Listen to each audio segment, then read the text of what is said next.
दोस्तों आज हम बात कर रहे हैं संघवाद। और संघवाद पिछली क्लास में हमने बहुत अच्छी और शानदार यानी 1952 से लेकर 2025 तक संघवाद की क्या कंडीशन रही, क्या स्थिति रही, इसके बारे में पिछली क्लास में हमने चर्चा कर ली थी। आज हम बात करते हैं अगली और सबसे महत्वपूर्ण बात और सेशन जो यहाँ से रहेगा। एक तो देखो यहाँ से क्वेश्चन ये बनता है कि संघवाद में केंद्र और राज्यों के मध्य अगर हम बात करें तो एक तो एकात्मक सरकार होती है और एक संघात्मक होती है। यहां से हम चर्चा करेंगे संघात्मक सरकार किस प्रकार की होती है। ठीक है, यहां से अगर हम बात करें तो देखो एक तो होती है सरकार का स्वरूप संघात्मक, केंद्र राज्य संबंध में, जहां शक्तियों का विभिन्न स्तर पे क्या हो जाता है, बंटवारा या विभाजन किया जाता है। और एक होती है एकात्मक, एक तो एकात्मक और एक होती है संघात्मक। तो एकात्मक और संघात्मक की जहां से आप बात और चर्चा करेंगे तो दोनों चीजें आपको कुछ उदाहरण सहित आपको समझना अच्छे से। ठीक है,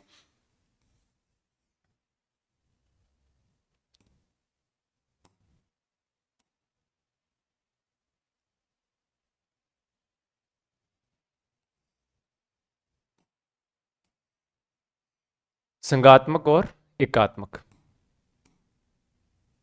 देखो इससे संघात्मक शासन के प्रमुख अगर आप जानना चाहोगे भाई इसके उदाहरण क्या है, इसकी विशेषताएं क्या है, लक्षण क्या होते हैं, तो संघात्मक शासन व्यवस्था में देखना आप केंद्र और राज्यों के मध्य शक्तियों का अलग अलग स्तर पे विभाजन होता है। यानी हम कह सकते हैं इसमें दो स्तर की सरकारें होती है। ठीक है, कितने स्तर होते हैं, तो मैं कहूंगा तो दो स्तर की सरकारें।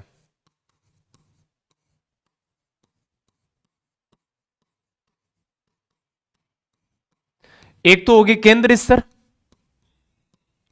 और एक कौन सी हो गई, राज्य स्तर। हालांकि भारत में वर्तमान में स्थानीय स्तर भी है, स्थानीय स्तर की सरकार भी इसमें शामिल है। ठीक है, तो दो स्तर की सरकारें इसमें होती है। अच्छा, एक विशेषता मैं बात करूं तो अपना संविधान किस प्रकार का होता है, इसमें लिखित तो संविधान होता है।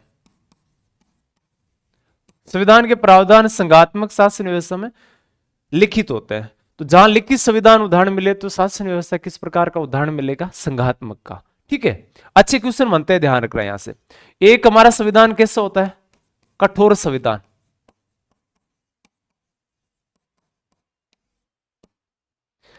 कठोर का मतलब हो गया जैसे अनुच्छेद 368 के तहत अगर हम किसी प्रकार से संशोधन कर रहे हैं तो विशेष संविधान संशोधन के तहत क्या होता है कि आधे राज्यों की मान लो कि दो संसद के दोनों सदन, लोकसभा विधानसभा, विशेष 2/3 बहुमत से प्रस्ताव पारित होने के बाद में आधे राज्यों की सहमति चाहिए। और जब आधे राज्यों की सहमति चाहिए तो कहने का मतलब है शक्तियों का क्या हो रहा है, इसमें बंटवारा हो रहा है, केंद्र का भी भाग आ रहा है इसमें और राज्य के भी सहयोग इसमें आ रहा है इसमें। ठीक है, लिखित संविधान, कठोर संविधान। अपना संविधान कैसा है, सर्वोच्च संविधान।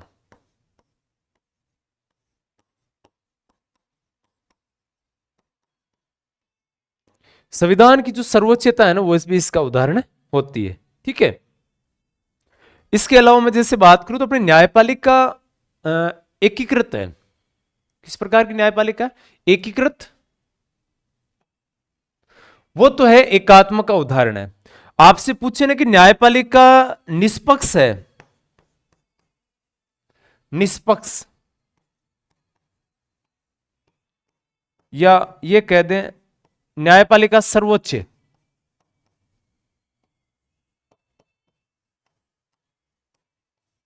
निष्पक्ष और सर्वोच्च न्यायपालिका इसी के उदाहरण है। ठीक है, न्यायपालिका की जो सर्वोच्चता का उदाहरण है वो भी किसका, संघवाद या संघात्मक शासन जो होता है ना उसके उदाहरण इसमें मोस्टली अपने को दे रखे हैं। और एक पॉइंट और नोट कर लो इसमें, शक्तियों का विभाजन, शक्तियों का विभाजन। शक्तियां हमने क्या कर रखी है, केंद्र और राज्यों के मध्य बांट रखी है। जैसे जैसे हम बात करें तो संघ सूची है, जैसे हम बात करें तो राज्य सूची है, जैसे संवर्ती सूची है। तीन प्रकार की जो सूचियां होती है उसमें हमने शक्तियों को क्या कर रखा है, बांट रखा है।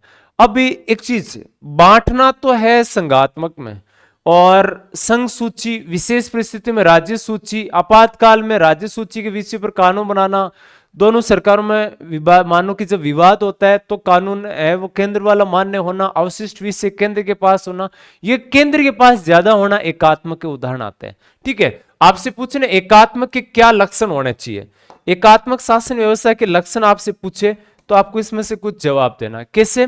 जैसे एकल नागरिकता,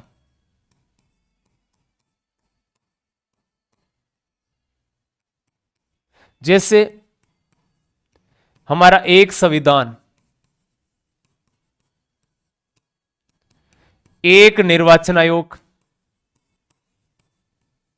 जो एक चीज आएगी वो सब केंद्र, मान लो कि अगर हम बात करें तो एकात्म के उदाहरण है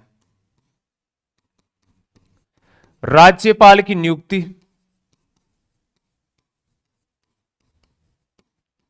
नियुक्ति केंद्र द्वारा, केंद्र मतलब राष्ट्रपति करता है इसमें, ठीक है। तो ये एकात्म के उदाहरण है, एकात्म के लक्षण है।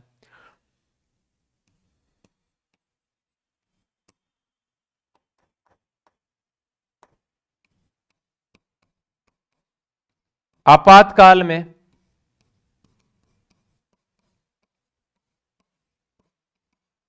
राज्य कार्यपालिका की शक्तियां केंद्र में निहित होना, के नियंत्रण में। राज्य कार्यपालिका की शक्तियां किसके कंट्रोल में आ जाती है? कैसे? जैसे हम एक चीज नोट करते हैं तो संघ सूची पर कानून ऑटोमेटिक केंद्र बनाता है। राज्य सूची आपातकाल में है ना, उस पर कानून बनाने का अधिकार किसका होता है? आपातकाल में अनुच्छेद 250 ये कहता है कि आपातकाल में संघ सूची जो होती है, सॉरी, आपातकाल में राज्य सूची के विषयों पर केंद्र सरकार कानून बना सकती है। तो ये कंडीशन है, तो राज्य सूची के पास में शक्तियों का विभाजन तो ये कर रहा है, लेकिन आपातकाल में किसके पास में आ जाता है? वो संघ सरकार के पास में आ जाता है। और अवशिष्ट विषय किसके पास होना? अवशिष्ट विषयों पर केंद्र का नियंत्रण।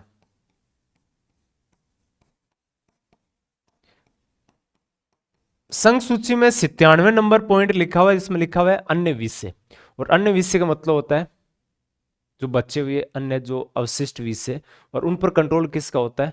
राज्य, केंद्र सरकार का उस पर कंट्रोल होता है, ठीक है।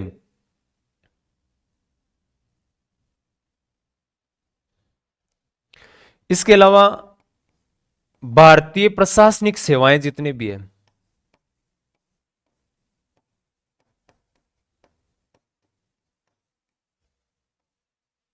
सेवाएं, आईएएस अधिकारी वगैरह बनते हैं ना, वो केंद्र से, यानी यूपीएससी की परीक्षा केंद्र से होते हैं, फिर राज्यों में इनको केंद्र मिलता है, ध्यान रखना। एक जो सीएजी होता है ना, नियंत्रक एवं महालेखा परीक्षक बोलते हैं। सीएजी आपको आर्टिकल 148 से 151 पर मिलता है। सीएजी या केग या नियंत्रक एवं महालेखा परीक्षक जो ऑडिट का काम करता है, बही खातों का रिकॉर्ड रखता है, वो भी एक ही होता है केंद्र में, राज्यों के लिए अलग से नहीं होता। तो ये सारी विशेषताएं किसकी होती है? सभी ये विशेषताएं एकात्मक शासन व्यवस्था की, जबकि भारत में इन दोनों का समावेश है। हम बात कर रहे हैं केंद्र राज्यों के संबंध में, जहां पर ये शक्तियां केंद्र के पास में, तो राज्य कमजोर है। यहां पर राज्य और केंद्र दोनों मिलकर काम करते हैं, इसका मतलब राज्य भी मजबूत है और केंद्र भी क्या है इसमें मजबूत स्थिति में इसमें रहता है, ठीक है। तो ये मोस्टली अगर हम बात करें, अभी केंद्र और राज्यों की शक्तियों का जहां से विभाजन की बात आती है, इसमें सबसे अहम भूमिका इनके संबंधों में जो निभा रहा है वर्तमान में, तो पहले आपको योजना आयोग का नाम याद हो तो उसकी जगह वर्तमान में नीति आयोग चलता है। नीति आयोग नोट करना है इसमें, ठीक है। हम बात कर लेते हैं आज नीति आयोग। अच्छा पॉइंट, अच्छा टॉपिक।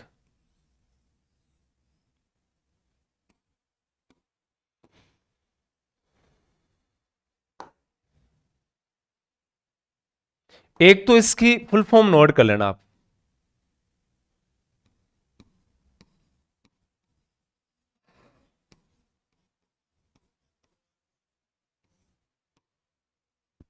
अंग्रेजी और हिंदी दोनों पढ़ लेना इसकी। तो इसको बोलते हैं ऐसे, नीति, NITI, नीति आयोग, ठीक है। तो इसकी फुल फॉर्म लेना, एन का मतलब क्या? National,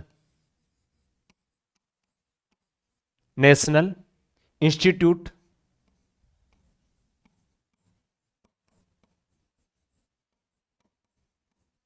for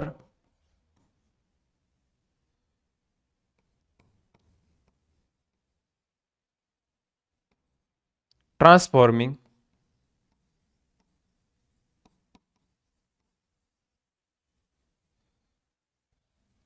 India.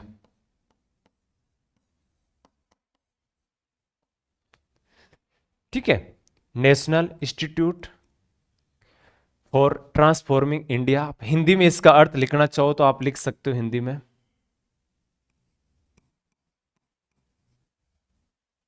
राष्ट्रीय भारत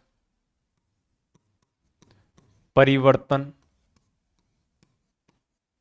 संस्थान।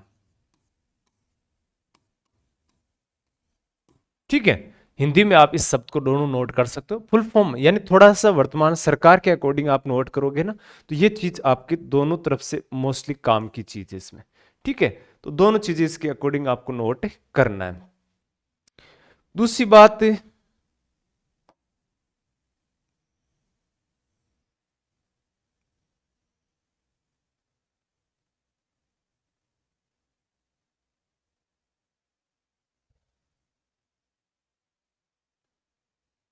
ठीक है, ठीक है, national institute for transforming India, परिवर्तन आयोग इसको बोला जाता है। ठीक है, तो यहां से अगर हम बात करें तो नीति आयोग, देखो 14 अगस्त से 2014 की बात है, 15 अगस्त सॉरी, 15 अगस्त से 15 अगस्त से 2014 प्रधानमंत्री जब स्वतंत्रता दिवस पर एक घोषणा करते हैं कि हम नीति आयोग नाम से, यानी हम योजना आयोग का नाम चेंज करेंगे। ठीक है, ये तो सिर्फ क्या होते हैं, पीएम की घोषणा होती है इस दिन। तो पीएम घोषणा करते हैं कि हम नीति आयोग का नाम, यानी जो योजना आयोग है उसकी जगह हम नीति आयोग स्थापित करेंगे, और फिर क्या कर देते हैं, इसी के तहत गठन कर देते हैं। तो इसका गठन कब किया, तब आपको नोट करना 1 जनवरी 2015 को। ठीक है, अब आपसे पूछे ना किसके स्थान पर गठन हुआ था ये, तो ये योजना आयोग के स्थान पर गठन किया था इन्होंने। किसके स्थान पर, योजना आयोग के स्थान पर। अब आपसे पूछे कि योजना आयोग कब स्थापित हुआ था, तो योजना आयोग स्थापित हुआ था 15 मार्च 1950 को। केसी नियोगी जो भारत में प्रथम वित्त आयोग के अध्यक्ष थे ना, उन्होंने सुझाव दिया था। केसी नियोगी प्रथम वित्त आयोग, केंद्रीय वित्त आयोग के अध्यक्ष थे, उन्होंने सुझाव दिया था कि आप इस प्रकार के स्थापित करो। ठीक है, तो ये स्थापना करने का सुझाव दिया गया, और उसी सुझाव के अकॉर्डिंग योजना आयोग का स्थापना की। और योजना आयोग 15 मार्च 1950 से लेकर ये कब तक रहा था, तो 1 जनवरी को इन्होंने क्या कर दिया, इसका नाम चेंज कर दिया, और इसकी जगह उन्होंने, तो 1 जनवरी 2015 तक, तो मैं कह सकता हूं 31 दिसंबर 2014 तक ये रहा। उसके बाद में इसका नाम नीति आयोग कर दिया गया 1 जनवरी 2015 से। ठीक है, तो ये इस समय तक अवधि। अच्छा, पहले योजना आयोग योजना बनाता था, अब नीति आयोग नीतियां बनाता है, काम वही है। आपसे पूछे कैसा आयोग है, तो ये आपको नोट करना है, ये एक सलाहकारी आयोग निकाय है, ध्यान रखना। कैसा है यह एक सलाहकारी भी है, और यह एक गैर संवैधानिक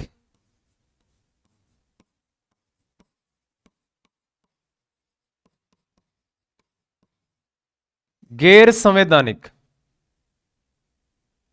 तथा गैर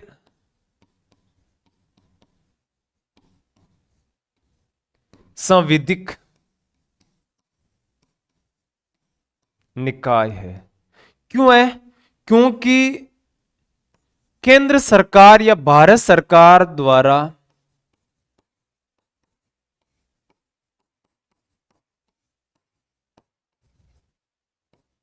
मंत्रिमंडल के द्वारा कार्यपालिका आदेश से स्थापित हुआ था।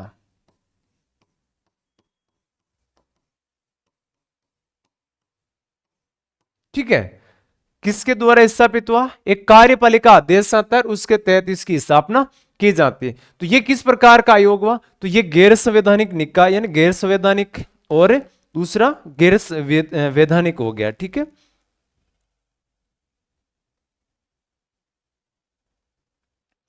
फिर इसमें आपसे ये सवाल किया जाएगा भाई इसके अध्यक्ष वगैरह कौन होते हैं?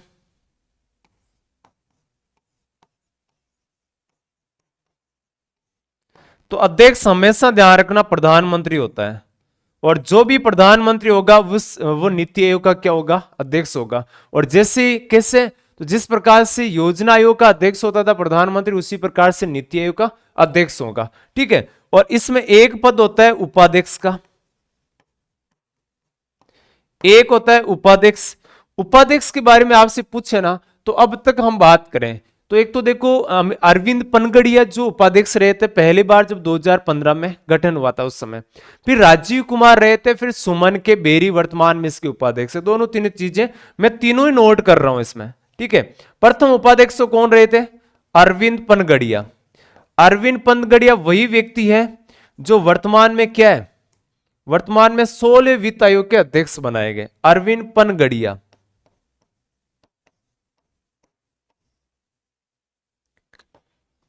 दूसरे व्यक्ति बने थे कौन? राजीव कुमार।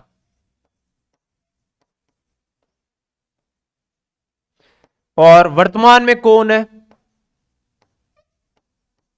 सुमन के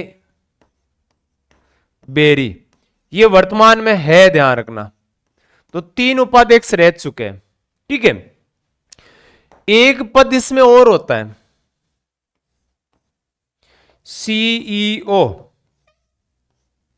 सीईओ का मतलब होता है मुख्य कार्यकारी अधिकारी, और इस पद पर सबसे पहले नंबर आया था वो था अमिताभ कांत।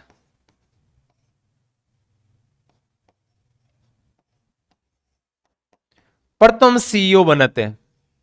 फिर परमेश्वर अय्यर,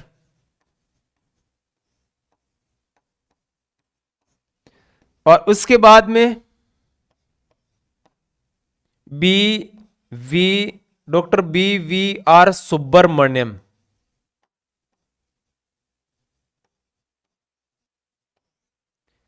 डॉक्टर BVR सुब्रमण्यम वर्तमान में इसके ये पद पर है, ध्यान रखना। तो आपसे पूछे ना प्रथम अध्यक्ष, सबसे ज्यादा संभावना ये रहेगी कि प्रथम उपाध्यक्ष कौन? अरविंद पनगड़िया। वर्तमान कौन? सुमन के बेरी।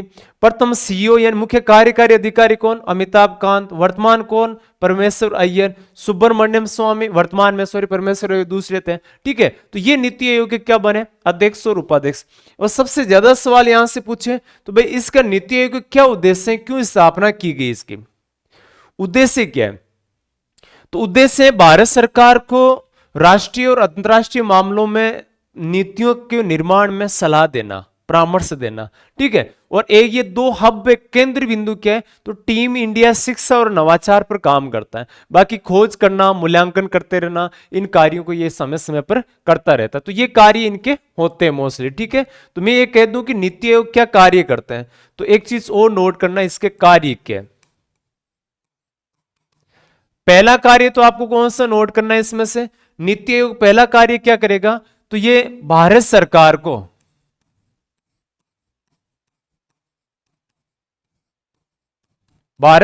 को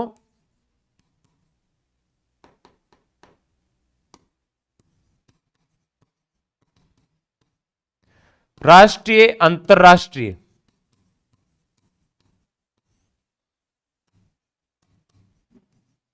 मामलों में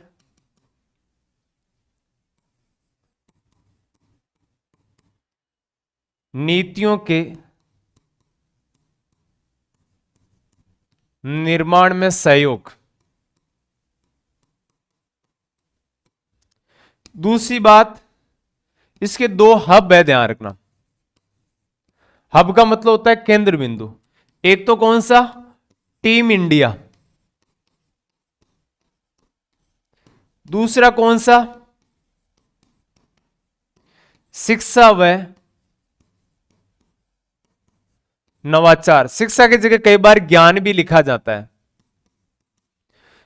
एक ये कार्य करेगा मुख्य रूप से अन्वेषण करने का, समय समय पर केंद्र राज्यों के जो चर्चा होती है उन पर राज्यों का बंटवारा कैसे करना है, वित्त कैसे बांटना है, अन्वेषण करते रहना और हर चीज का मूल्यांकन करना।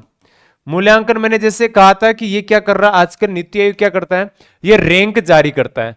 तो रैंक जारी करने का मतलब हो गया कि आपस में जो अपने जो प्रतिस्पर्धा संघवाद है उसको बढ़ावा देने का काम है नीति आयोग करता है। तो ये कार्य कौन कर रहा है, ये नीति आयोग समय समय का अकॉर्डिंग अपने कार्य करता है। ठीक है, तो अगर हम बात करें तो मोस्टली एक चीज नोट कर सकते हैं कि ये जो अपने बात करी थी ना हमने, जो राजकोषीय संघवाद है ना उसको बढ़ावा देता है ये। ठीक है, राजकोषीय संघवाद को नीति आयोग बढ़ावा देता है। ठीक है, इतना नोट कर लेना। ये नीति आयोग के संदर्भ की अगर हम बात करें तो मोस्टली इसमें चर्चा और विशेष तौर पे हमें जान सकते हैं। ठीक है, फिर अपने बात आएगी इसी प्रकार से नीति आयोग की तरह एक होती है क्षेत्रीय परिषद है।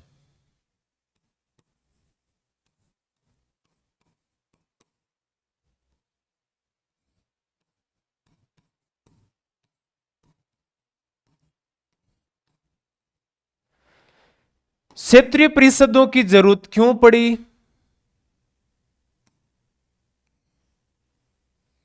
कब पड़ी, पहली बार, दूसरी बार, तीसरी बार, जो भी है जितने भी बार, है ना, क्या होती है क्षेत्रीय परिषदें।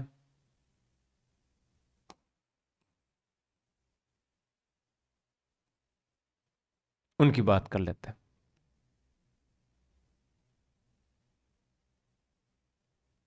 देखो, क्षेत्रीय परिषदें आपको याद हो तो राज्य पुनर्गठन आयोग आता है 1956 में, और राज्य पुनर्गठन आयोग 1956, और उस समय प्रधानमंत्री थे भारत के पंडित जवाहरलाल नेहरू। उन्होंने कहा कि भाई राज्यों पर नियंत्रण और राज्यों से एक अच्छा समन्वय बना रहे, शानदार और जानदार वाला समन्वय राज्यों के साथ अपना बना रहे। इसलिए उन्होंने ये सुझाव दिया कि क्षेत्रीय परिषदें गठित किया जाए ताकि एक राज्यों का, अलग अलग राज्यों का समूह बना दे, और उन समूह पर हम क्या कर सके, एक समय जब भी जरूरत हो उसके अकॉर्डिंग समूह को हम तुरंत, कोई मीटिंग हो, आवश्यकता हो, समस्या आए तो समाधान के मुद्दे हो उनको ला सके। इसलिए 1956 में 5 क्षेत्रीय परिषदों का गठन किया गया था। कितनी, 5 क्षेत्रीय परिषदों का। और क्षेत्रीय परिषदें जो होती है ना उनका अध्यक्ष गृह मंत्री होता है पदेन, सदस्य जो होते हैं ना वो संबंधित राज्य के मुख्यमंत्री उपाध्यक्ष के तौर पे होते हैं बारी बारी से इसमें क्षेत्रीय परिषद के, और अन्य सदस्य जो मानो कि एक मुख्यमंत्री तो उपाध्यक्ष हो गया, बाकी सदस्य होंगे केंद्र शासित प्रदेशों के मुख्यमंत्री, जो उपराज्यपाल, प्रशासक जो होते हैं वो इसमें सदस्य इसमें शामिल होते हैं। ठीक है, इस प्रकार से एक क्षेत्रीय परिषद का गठन किया जाता है। ठीक है, तो जहां हम बात करें क्षेत्रीय परिषद की तो एक दो बातें आपको इसमें से अच्छे से मोस्टली समझनी। क्या कहते हैं, तो सबसे पहले आपसे पूछे ना कि इसका सुझाव किसने दिया था, तो याद रखना राज्य पुनर्गठन आयोग, और ये कब बना था, 1956 में। और फिर इसके लिए और परामर्श भी किया था, किसने, नेहरू ने भी परामर्श किया था, पंडित जवाहरलाल नेहरू ने भी ये परामर्श किया था कि आप इस प्रकार की गठन क्षेत्रीय परिषद को आप क्या करो, गठन करो, ताकि हम क्या कर सके, एक राज्य को कैसे और किस प्रकार से अच्छा और नियंत्रित रख सके, इस पर चर्चा करने के लिए कार्य किया गया था। ठीक है, अच्छा प्रयास था। अभी इसके लिए हमने क्या किया, 1956 में 5 क्षेत्रीय परिषदें बनाई थी। कब, 1956 में 5 क्षेत्रीय परिषदें बनाई थी।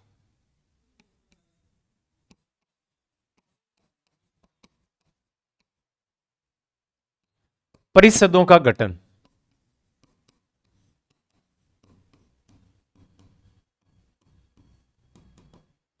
पहली क्षेत्रीय परिषद, अच्छा इतना आपको नोट कर लेना कि आप जब ज्योग्राफी में एक चीज पढ़ते हो कि भारत में स्वर्णिम चतुर्भुज बना था।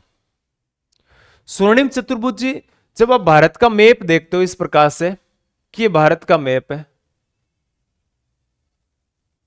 मैं लगभग बना रहा हूं आइडिया से, इस प्रकार से नॉर्मल समझना, ठीक है। भारत किस प्रकार से मैप है, तो यहां से अगर हम बात करें तो दिल्ली, बंबई, चेन्नई और कोलकाता, यहां से ये आपस में जोड़ने वाला ज्योग्राफी के हिसाब से जो स्वर्णिम चतुर्भुज है, ये जो स्वर्णिम चतुर्भुज था ना, इन चार, तो ये आपको मुख्यालय के तौर पे नोट कर लेना है।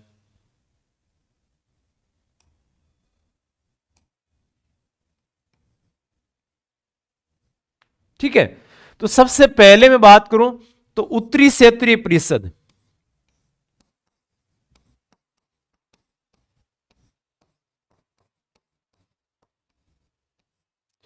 नंबर 2 दक्षिणी क्षेत्रीय परिषद, नंबर 3 पश्चिमी क्षेत्रीय परिषद, उत्तर पश्चिम, उत्तर पश्चिम, उत्तर दक्षिण पूर्व पश्चिम, चार तो ये हो गई।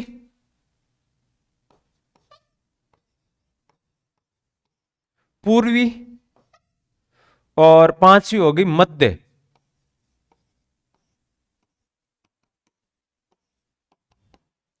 आपसे ये पूछेंगे कि इनका मुख्यालय कहां पर है,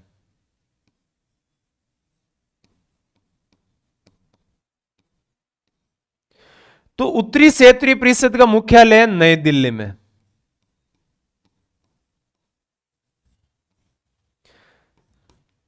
दक्षिण का मुख्यालय आ जाएगा आपके, मैंने कहा ना चार शहर, तो चेन्नई नोट करना, इसमें मैं चारों शहर लिखूंगा स्वर्णिम चतुर्भुज वाले।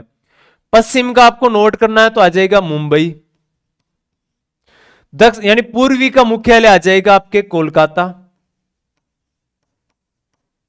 और लास्ट में बच रही है कौन सी, मध्य, तो मध्य का मुख्यालय आपको करना है इलाहाबाद। इलाहाबाद का नाम चेंज कर दिया तो दोनों में से दोनों नोट करना, प्रयागराज।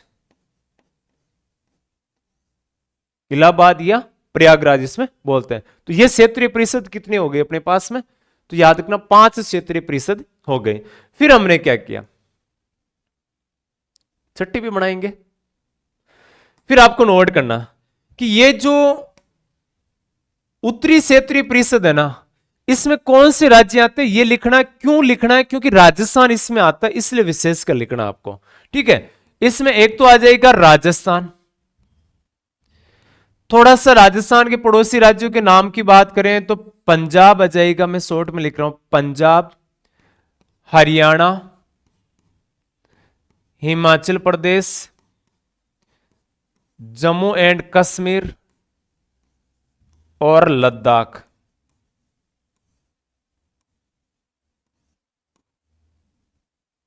ठीक है, ये राज्य, और खुद दिल्ली इसमें आ रहा है, राजधानी मोस्ट इसका मुख्यालय स्थापित है। ठीक है, तो ये आपको इसलिए नोट करना है क्योंकि ये इसमें एक राज्य आ रहा है, उस राज्य का नाम कौन सा है, राजस्थान नाम है।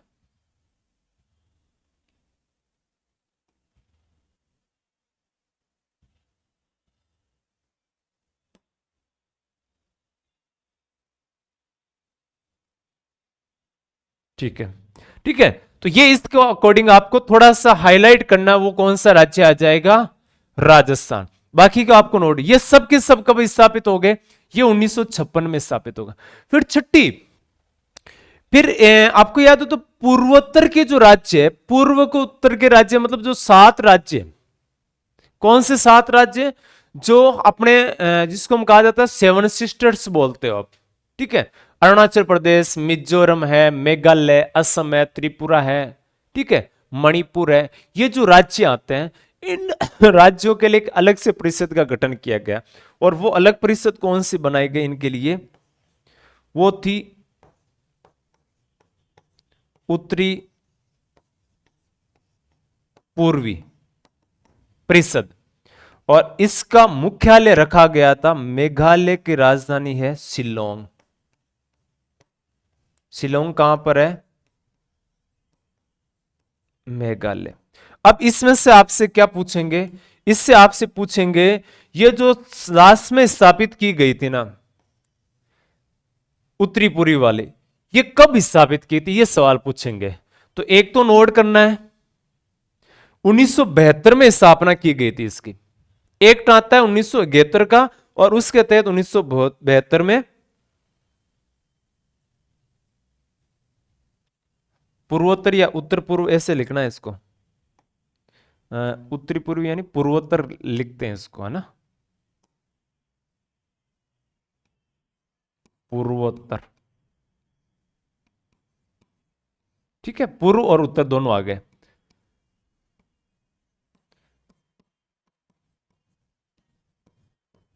पूर्वोत्तर परिषद एक्ट 1971 के तहत 1972 में स्थापना, और इसमें राज्य कौन से आ जाएंगे, 7 तो वो राज्य आ जाएंगे जो जिनको सेवन सिस्टर्स बोलते हो, और एक राज्य जिसको इनका भाई बोला जाता है, सेवन सिस्टर्स एक वन ब्रदर्स। सिक्किम आपको पता है 1975 में भारत का राज्य बना था, 36वें संविधान संशोधन के तहत 22वां राज्य बना था। तो सिक्किम को ये 72 में 5 ही जो 7 राज्य थे, और फिर 75 में किसको शामिल कर दिया, सिक्किम को भी इसमें शामिल कर दिया। तो ये राज्य बना दिए गए टोटल। तो अपने भारत में वर्तमान में क्षेत्रीय परिषदें कितनी है, तो वर्तमान में भारत में क्षेत्रीय परिषदों की संख्या कितनी है, 6 है, ध्यान रखना। ठीक है, फिर आपसे पूछा क्या जाएगा यहां से, फिर आपसे सवाल ये किया जाएगा कि ये जो क्षेत्रीय परिषदें जो होती है, इन क्षेत्रीय परिषदों में आपसे एक तो पूछेंगे अध्यक्ष कौन होता है, और दूसरा पूछेंगे इसमें सदस्य कौन होता है और उपाध्यक्ष कौन होता है। 3 चीजें इसमें से आपसे नोट कर सकते हैं। ठीक है, तो याद रखना क्षेत्रीय परिषदों का अध्यक्ष हमेशा गृह मंत्री होता है, भारत सरकार का गृह मंत्री। ठीक है,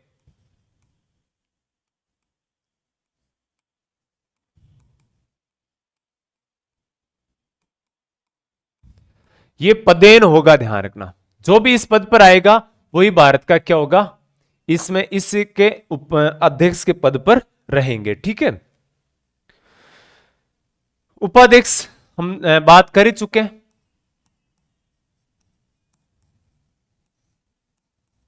और उपाध्यक्ष बनते हैं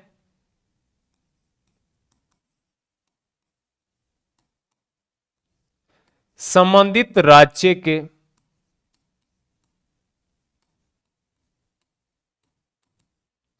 मुख्यमंत्री, बारी बारी से।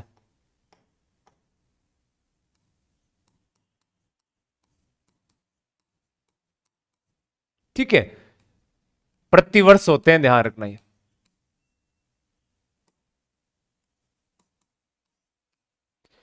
फिर आपसे कहेंगे कि सदस्य कौन होते हैं इसके,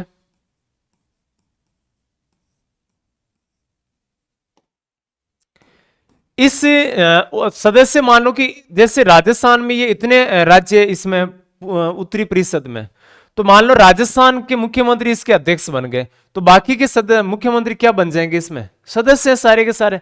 और जहां केंद्र शासित प्रदेश वगैरह आते हैं तो वहां पर कौन आ जाएंगे इसमें, वहां के केंद्र शासित प्रदेशों में या तो मान लो कि उपराज्यपाल होते हैं या फिर राज्यपाल होते हैं। ठीक है, तो अदर मंत्री वगैरह, और प्रत्येक राज्य से 2-2 मंत्री होते हैं, प्रत्येक राज्य से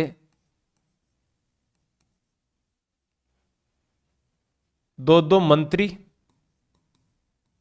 एक मुख्यमंत्री आ जाएगा उसमें। और केंद्र शासित प्रदेश जहां होते हैं ना, वहां उपराज्यपाल होता है, और जहां उपराज्यपाल नहीं होगा वहां मिलेगा आपको प्रशासक। जहां उपराज्यपाल नहीं होगा वहां कौन मिलेगा, प्रशासक। ठीक है, तो क्षेत्रीय परिषद में अध्यक्ष होता है, और अध्यक्ष कौन होता है, गृह मंत्री होता है। ठीक है, दूसरी बात पदेन होता है, जो भी इस पद पर होगा ना वो गृह मंत्री पद पर जो भी व्यक्ति होगा वो भी इसका अध्यक्ष होगा, तो ये पदेन हो जाता है। ठीक है। दूसरी बात, उपाध्यक्ष संबंधित राज्य की मुख्यमंत्री बारी बारी से बनते हैं, प्रतिवर्ष हर साल चेंज होते रहते हैं, और सदस्य दो दो मंत्री इसमें होते हैं, और केंद्र शासित प्रदेश से उपराज्यपाल या प्रशासक इसमें होते हैं। तो इस प्रकार से इसमें क्या होते हैं, ये अध्यक्ष और सदस्यों का एक प्रकार से हम कह सकते हैं कि इनका जमावड़ा बनता है। ठीक है। फिर अपने बात आएगी, अच्छा ये कार्य क्या करते हैं, तो कार्य में नॉर्मल आपको चीजें कुछ नोट करनी है, ये क्या कार्य करते, क्यों होते हैं ये कार्यों की बात इनकी अगर आपसे पूछे ना, तो एक तो नोट करना कि ये सहयोग और सहभागिता बढ़ाते हैं राज्यों में। ठीक है। तो राज्यों में आपस में क्या करेंगे, राज्यों में सहयोग प्लस सहभागिता। दूसरी बात, आपस में जो विवाद होंगे ना, उन विवादों को सुलझाना। राज्यों के आपस में जो विवाद होंगे ना, जितने भी विवाद आते हैं, तो विवादों को सुलझाना। ठीक है। तीसरी बात मैं और लिख दूं तो इसमें ये कार्य और करते हैं, जैसे कुछ भाषावाद, सबसे ज्यादा मुद्दे आते हैं भाषावाद के, क्षेत्रवाद,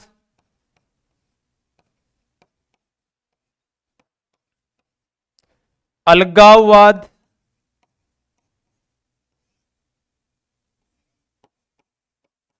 जैसे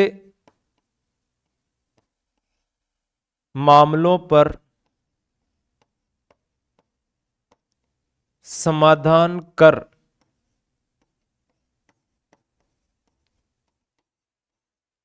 राष्ट्रीय हित बढ़ाना। अब जैसे दो राज्यों के मध्य भाषा को लेकर विवाद होते हैं, क्षेत्र को लेकर विवाद होते हैं, किसी कारणवश राज्य अलगाव में चले जाते हैं, अलग होने का प्रयास करते हैं। ठीक है।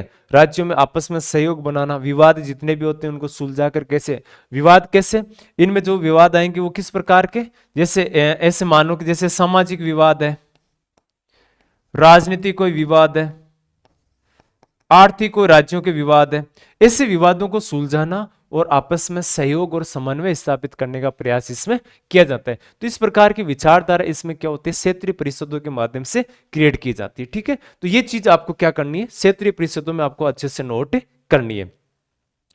फिर अपने एक बात आती है कि एक तो होती है राष्ट्रीय एकता परिषद,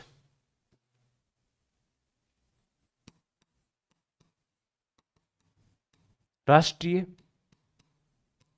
एकता परिषद, यानी वो सारी चीजें हैं जो केंद्र और राज्यों के मध्य होती हैं। आगे हम बात करेंगे वित्तीय मामले के आधार पर, वित्तीय विधायी प्रशासनिक जो उनके संबंध होते हैं उन पर चर्चा करेंगे, विवाद किस पर होते हैं उन पर चर्चा करेंगे, आयोग कौन से बने उस पर चर्चा करेंगे। यानी बहुत अच्छा टॉपिक इसमें नोट करना है। तो राष्ट्रीय एकता परिषद, पहले राष्ट्रीय विकास परिषद भी हुआ करती थी, किसके तहत, योजना आयोग के तहत, लेकिन आजकल वो होती नहीं है, धीरे धीरे अस्तित्व तो खत्म हो गया, और अब तो योजना आयोग का भी नाम चेंज करके नीति आयोग कर दिया। नाम चेंज करने में बहुत एक्सपर्ट है वर्तमान हम। ठीक है।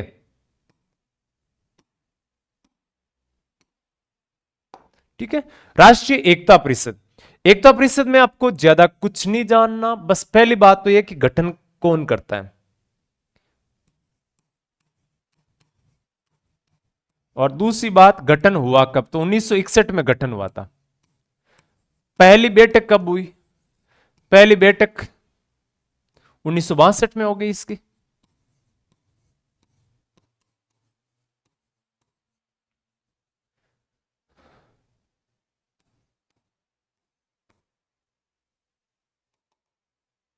गठन लिख लो, राष्ट्रपति द्वारा। कौन कर सकता है ये कार्य, ये नेक काम भारत का राष्ट्रपति करता है। किसका गठन करता है, राष्ट्रीय एकता परिषद का गठन राष्ट्रपति करता है। ठीक है। अध्यक्ष साहब से पूछे कि इसके अध्यक्ष कौन होता है, तो अध्यक्ष में आप नोट करना, जो भी भारत का प्रधानमंत्री होगा वो किसका क्या होगा, अध्यक्ष होगा। ठीक है। इसमें उपाध्यक्ष नहीं होते, इसमें होते हैं सदस्य। तो सदस्यों में आपसे बात करें तो सदस्य में नोट कर सकते हैं कि भारत के जिस भी राज्य के मुख्यमंत्री, केंद्र शासित प्रदेश के मुख्यमंत्री है तो ठीक है, नहीं तो मानो कि उनके जो प्रशासक है वो इसमें शामिल होते हैं। ठीक है, सदस्य राज्यों के मुख्यमंत्री,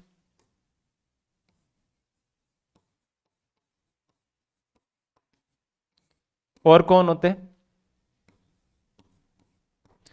केंद्र शासित प्रदेशों के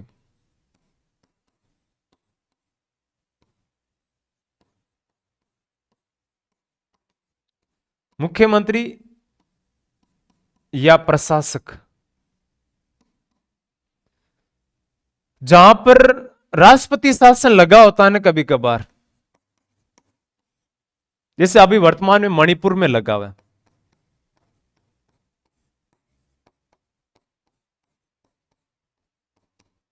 राज्यों में,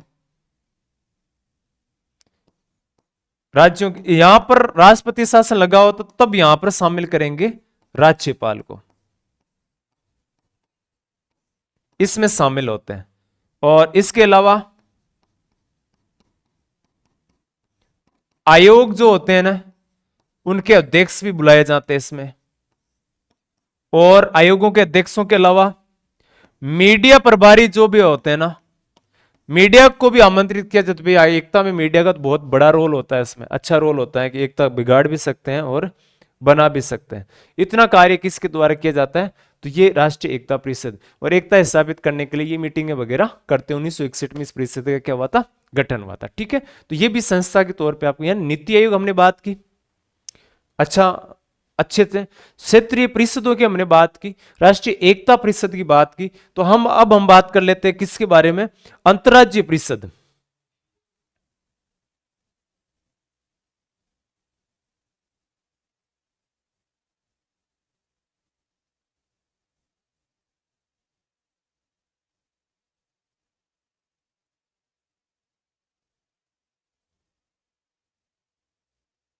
अंतर्राज्यीय परिषद, देखो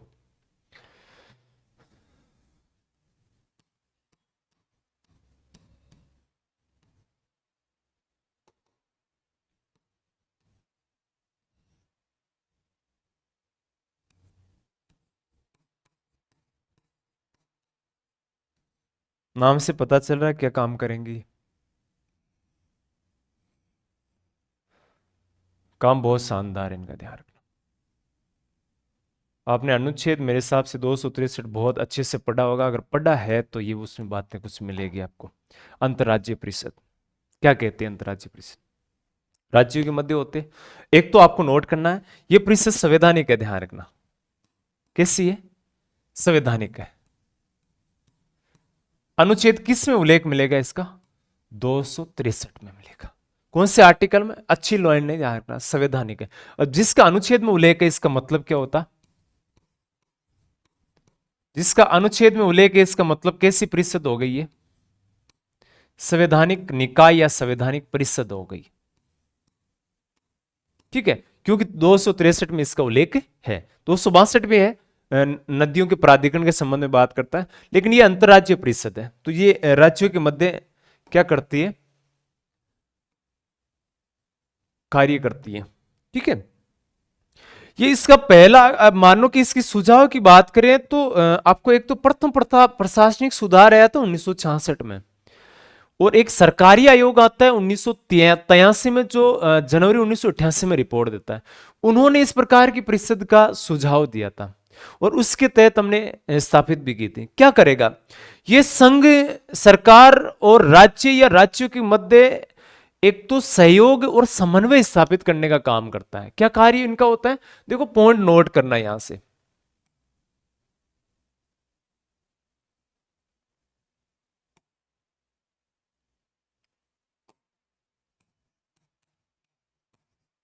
ये संघ सरकार यानी भारत सरकार एवं राज्य व राज्यों के मध्य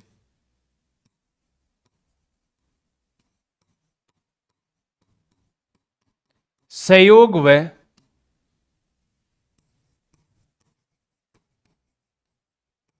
समन्वय बनाए रखना। इसका काम होता है केंद्र सरकार और राज्यों के मध्य यानी दोनों का जो विवाद की स्थिति है उसको ज्यादा से ज्यादा कम करना। ठीक है, इसलिए इस अंतर्राज्यीय परिषद का गठन किया जाता है। आपसे ये पूछेंगे सुझाव किसने दिया इसका।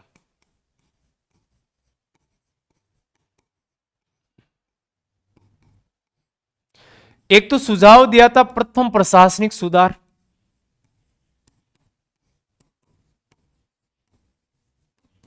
और प्रथम प्रशासनिक सुधार आयोग 1966 का था, इसने सुझाव दिया था। एक याद रखना, सरकारी आयोग जो हम राज्यपाल में पढ़ते हैं, केंद्र राज्यों के संबंध में अच्छा काम करता है, यानी केंद्र राज्यों के संबंध से संबंधित है सरकारी आयोग। और सरकारी आयोग गठित कब होता है, ये रणजीत सिंह सरकारिया की अध्यक्षता में 1983 में गठित होता है। और रिपोर्ट कब देता है, ये रिपोर्ट देता है 1988 में। ठीक है, और रिपोर्ट में ये सुझाव ये देता है कि आप अंतर्राज्यीय परिषद का गठन करो। और इसकी सुझाव के अकॉर्डिंग ही वीपी सिंह जब भारत के प्रधानमंत्री बने तो उनकी अध्यक्षता, प्रधानमंत्री के कार्यकाल में अंतर्राज्यीय परिषद का गठन 28 मई 1990 को किया गया था। ठीक है, आपसे पूछे ना कौन सा आयोग था, हालांकि सुझाव तो दोनों ने दिया था, लेकिन सरकारी आयोग की सुझाव के अकॉर्डिंग नोट करना। ठीक है, वीपी सिंह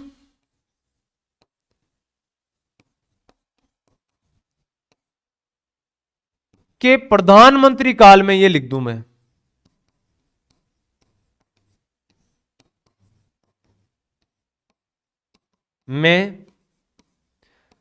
28 मई 1990 को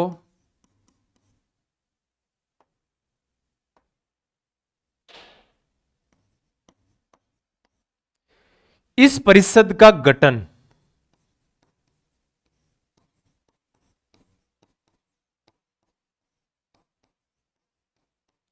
किया गया। परिषद का गठन कब हुआ, 1990 में। ठीक है, और प्रधानमंत्री कौन थे, वीपी सिंह। आपको याद हो तो 1989 के बाद में भारत में गठबंधन की सरकारें बनने लगी थी, और गठबंधन के प्रधानमंत्री बने थे वीपी सिंह। और उन्होंने किसका गठन कर दिया, उन्होंने अंतर्राज्यीय परिषद का गठन की सुझाव दिए और स्थापना कर दी इन्होंने। ठीक है, दो अनुच्छेद कौन सा, 263 के तहत। अब इसमें आपसे पूछेंगे भाई इसमें एक तो क्या होते हैं, अध्यक्ष होते हैं, अध्यक्ष इसमें शामिल होते हैं।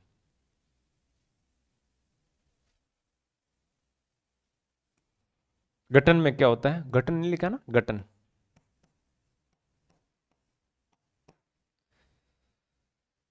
गठन में होते हैं अध्यक्ष, और अध्यक्ष एक में तो एक परिषद की बात करूं उसको छोड़कर बाकी सब में ध्यान रखना आपको। अध्यक्ष कौन होते हैं, प्रधानमंत्री होते हैं।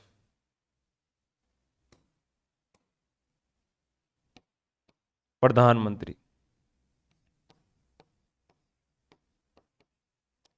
सदस्य आपसे पूछे तो याद रखना राज्यों के मुख्यमंत्री, किसकी बात कर रहे हैं, अंतर्राज्यीय परिषद, तो राज्यों के मुख्यमंत्री है सभी राज्यों के।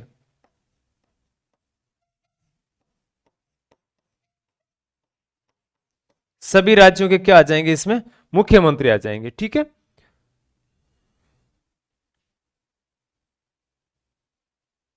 और केंद्र शासित प्रदेशों के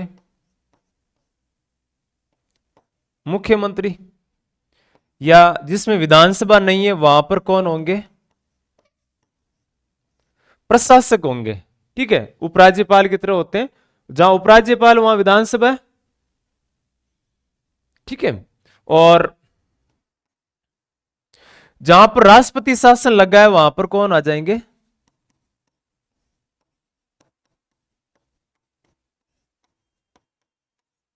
राष्ट्रपति शासन वाले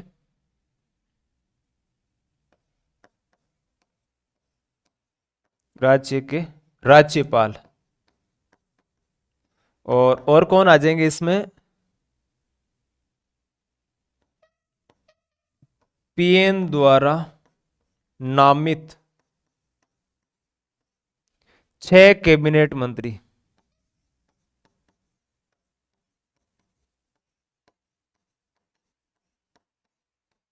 गृह मंत्री सहित।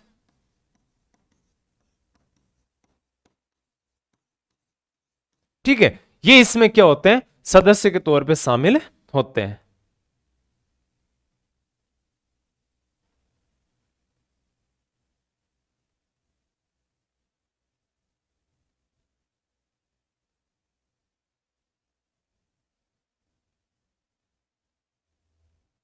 ठीक है,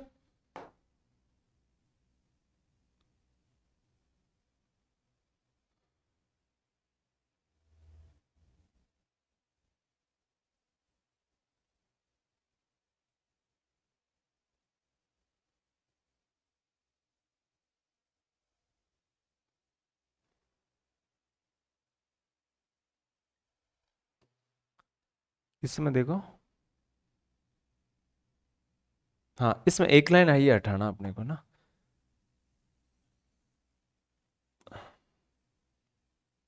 उपराज्यपाल होते हैं केंद्र शासित प्रदेश के इसमें। ठीक है,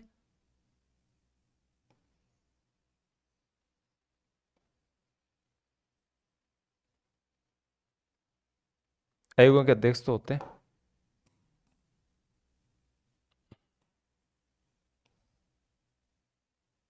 मुख्यमंत्री तो आगे सारी, उपराज्यपाल।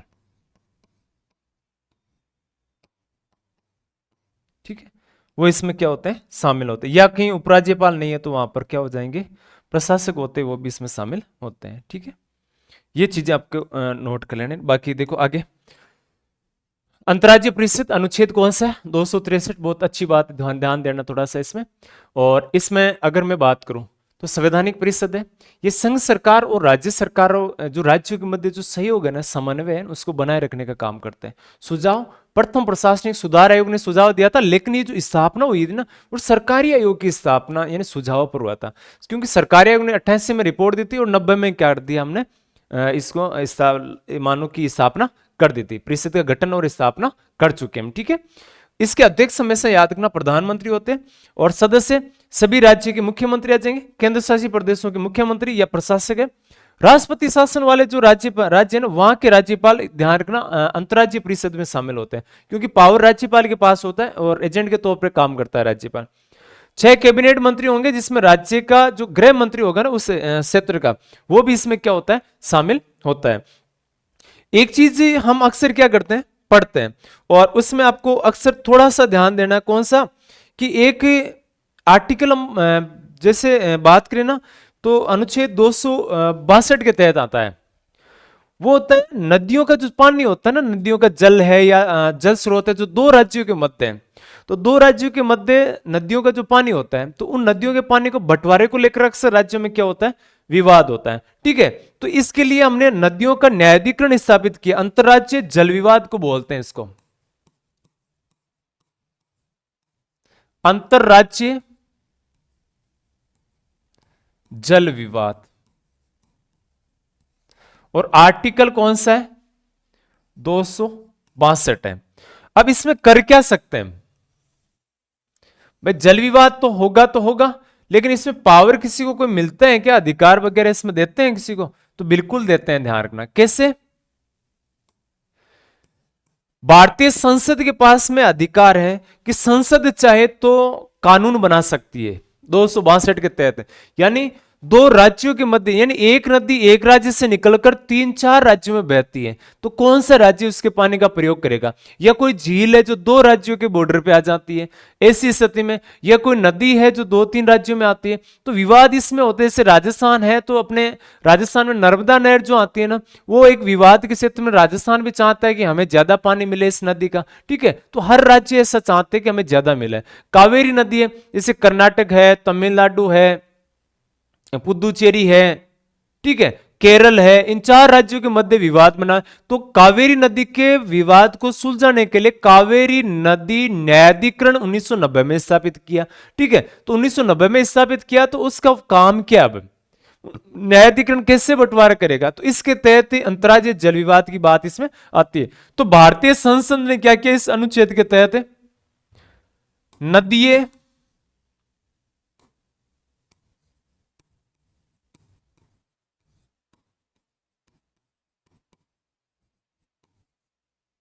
न्यायाधिकरण,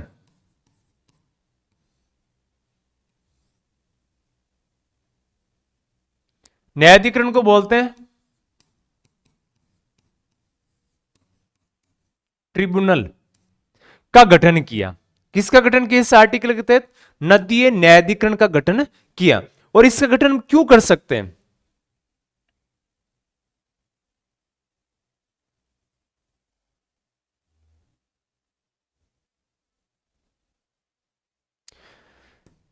इसका किया था हमने अंतरराज्य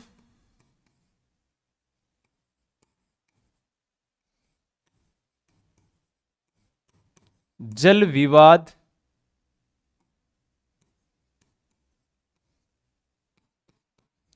एक्ट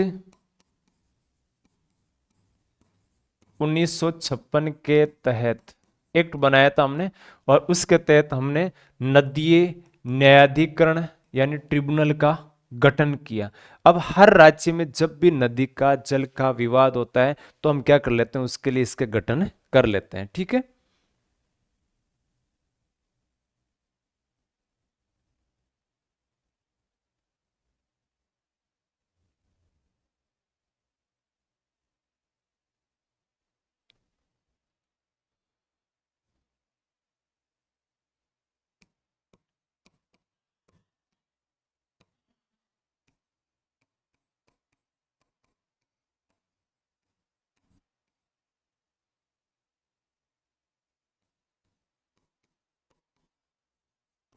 पहला हमने कृष्णा नदी न्यायाधिकरण स्थापित किया था 1969 में।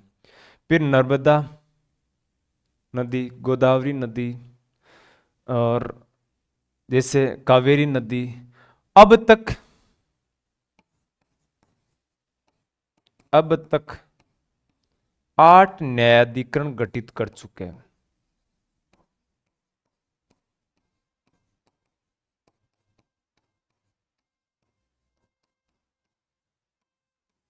ये तो है अलग अलग न्यायाधिकरण। ठीक है, फिर अपने लिए सवाल ये बनता है कि जो न्यायाधिकरण स्थापित हमने किए हैं, कोई से भी, जैसे भी, जितने भी, क्या इस प्रकार के हमने ये जो जल विवाद एक्ट है इसके तहत स्थापित कर रहे हैं, पहली बात तो।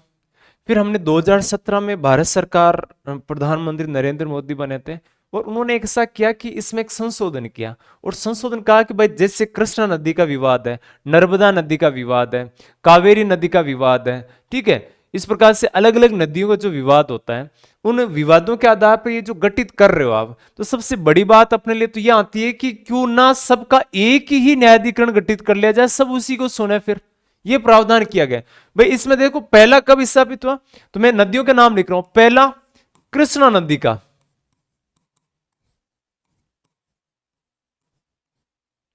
कृष्णा नदी का न्यायाधिकरण स्थापित हुआ 1969 69 में। ठीक है, दूसरे स्थापित हमने किया गोदावरी, यह भी कब हुआ, 1969 में। तीसरा हमने स्थापित कर लिया नर्मदा वाला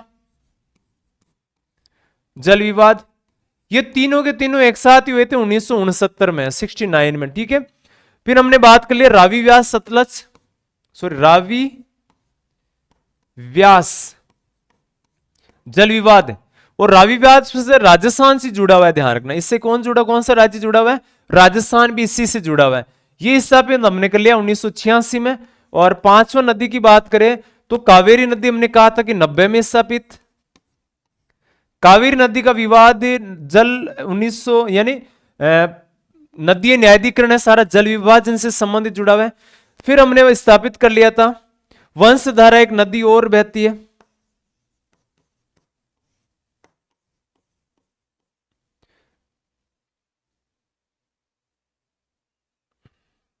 वंशधारा 2000 में, 2010 में।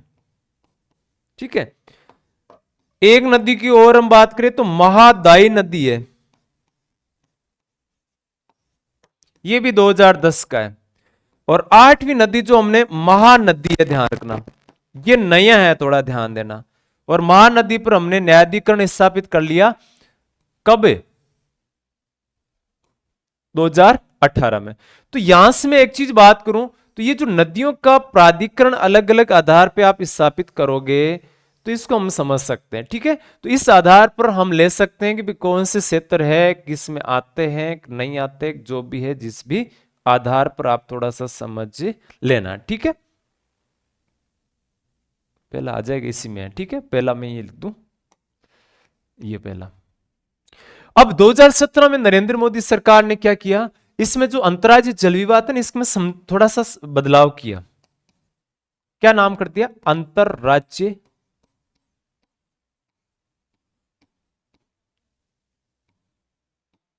जल विवाद संशोधन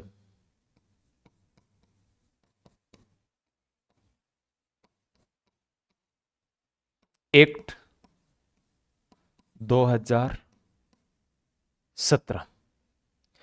अब इन्होंने कहा कि भी अलग अलग नदियों का न्यायाधिकरण गठित करने की जरूरत नहीं, आपको सिर्फ एक ही काम करना है। पहला प्रयास तो हम करेंगे कि इनका समाधान हो जाए तो अच्छी बात है, इसके लिए तो हम कर रहे हैं समाधान समिति का गठन।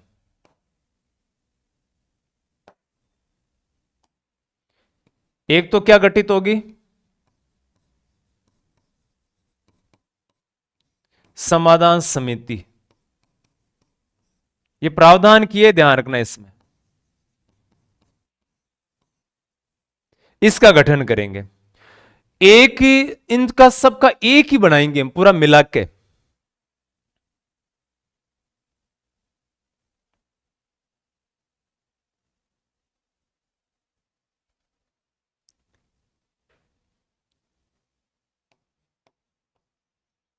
सभी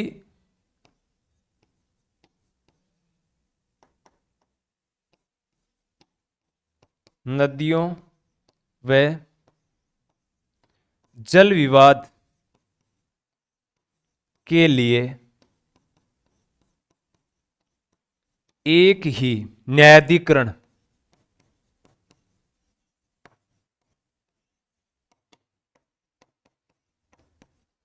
गठित होगा। उसमें क्या क्या होगा, उसमें एक तो अध्यक्ष होंगे, उसमें एक उपाध्यक्ष होंगे और उसमें सदस्य होंगे। कम से कम 6 सदस्य होंगे और इनका निर्णय बाध्यकारी होगा, ध्यान रखना, निर्णय बाध्यकारी और अंतिम निर्णय माना जाएगा, ठीक है। इनका निर्णय जो भी होगा बाध्यकारी और अंतिम माना जाएगा। यह संशोधन किया अभी तक अप्लाई नहीं कर पाए हम, तो इन्होंने कहा कि एक तो क्या होगा इसमें, अध्यक्ष, एक उपाध्यक्ष और सदस्य अधिकतम कितने होंगे, 6 सदस्य इसमें हो सकते हैं। और एक चीज नोट कर लेना यहां पे, ये जो निर्णय देगा ना, निर्णय अंतिम माना जाएगा, अंतिम व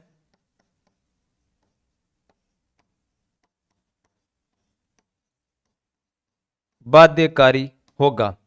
निर्णय अंतिम और बाध्यकारी होगा, यह बात इसके तहत की गई है, ठीक है। तो यहां से अगर हम बात करें तो एक तो देखो अंतरराज्य जल विवाद संशोधन एक्ट आता है, और ये किस पर आधारित आता है, ये अंतरराज्यीय जल विवाद अनुच्छेद 262 के तहत संसद विधि बना सकती है। तो विधि उन्होंने क्या किया, अधिनियम बनाया इसके लिए, और उस अधिनियम के तहत एक न्यायाधिकरण गठित किया, जिसको नदियों का जल विवाद होता है ना राज्यों के मध्य, उसका समाधान करने के लिए। और इस न्यायाधिकरण के तहत हमने पहला न्यायाधिकरण कृष्णा नदी जल विवाद पर कृष्णा नदी जल विवाद न्यायाधिकरण गठित किया, और यह किया था 1969 में, ठीक है। अब तक कितने गठित कर चुके हैं, अब तक हम 8 गठित कर चुके हैं। कृष्णा नदी पर पहला स्थापित हुआ, यानी कृष्णा नदी पर 2 न्यायाधिकरण गठित कर चुके हैं, हम ध्यान रखना, ठीक है। कितने गठित कर चुके हैं, 2 न्यायाधिकरण गठित कर चुके, 69 में किया था, और एक और कब किया था हमने, 2004 में, ठीक है। एक तो ये 69 में हो गया इसका, और एक इन्होंने 2004 पर दूसरा गठन और किया, नहीं दो एक ही साहिब इनके लिए गठित किए थे। अंतिम 8वां जो 2018 में हुआ था वो कौन सा, महानदी। तो महानदी के मान लो कि इससे पहले भारत सरकार ने अंतर्राज्यीय जल विवाद में संशोधन कर दिया, इसमें एक्ट में 56 वाले में, और 2017 में किया। फिर उन्होंने कहा कि एक तो बनाएंगे समाधान समिति, तो पहले तो राज्यों को बैठकर समाधान करने और उस समिति में शामिल करने का प्रयास करेंगे, और फिर क्या करेंगे, अगर नहीं बैठता है तो फिर न्यायाधिकरण गठित होगा एक, उसमें अध्यक्ष, एक उपाध्यक्ष और 6 अधिकतम सदस्य हो सकते हैं। इनका निर्णय न्यायाधिकरण का जो मानो कि स्थापित करेंगे, ट्रिब्यूनल बोलते हैं इसको, न्यायाधिकरण जो गठित होगा, इसका निर्णय एक तो अंतिम होगा और बाध्यकारी यानी मानना ही होगा। ये मोस्टली अगर हम बात करें तो इससे संबंधित बातें थी। यानी यहां से कुछ और, अब केंद्र राज्यों के मध्य और कौन से विवाद आते हैं उसकी भी चर्चा करेंगे, लेकिन एक क्लास के लिए और होगी, उसमें आपको जुड़ना होगा। ठीक है, तो आज के लिए सभी साथियों को जय हिंद, नमस्कार, राम राम साथियों।